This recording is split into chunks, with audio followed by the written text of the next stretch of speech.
All right, everybody, this is a Toyota trick. So basically, Toyota has an issue. You can find tons of videos on people actually repairing these coil pack connectors. But basically what happens is super brittle plastic. So these tabs break. This one, just because of the way the wiring was routed, I did have to unclip it to change spark plugs. The rest of them I could get out if I just pulled out the coil pack still connected. But this one I had to press it, so I kind of figured it was going to break. But there's a trick to save you some money. But basically, there's nothing there to hold this wiring harness in place on the coil pack. So what the trick is you take a zip tie.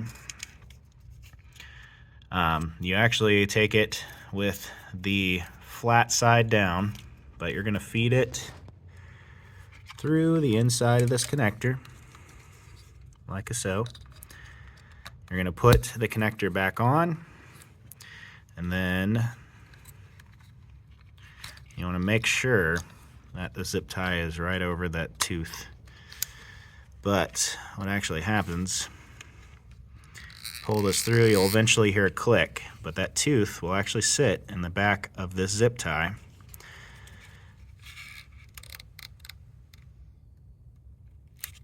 I don't know if you guys heard that, but I felt it as I pulled it.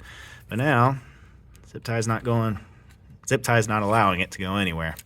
So I usually cut to about the edge of this coil pack left, and then this will stay in place, and this will actually hold it in place. And then when you need to remove it, you simply just pull back on the zip tie. Most of the time, next time you need to do this zip tie will be so brittle it'll actually just break off. But if you need to pull it out, you just pull this back, and then you can actually slip it off. But beats the heck out of either taking these connectors apart and repinning a new connector or splicing in a new connector. So, but anyways, tip of the day for Toyota coil packs.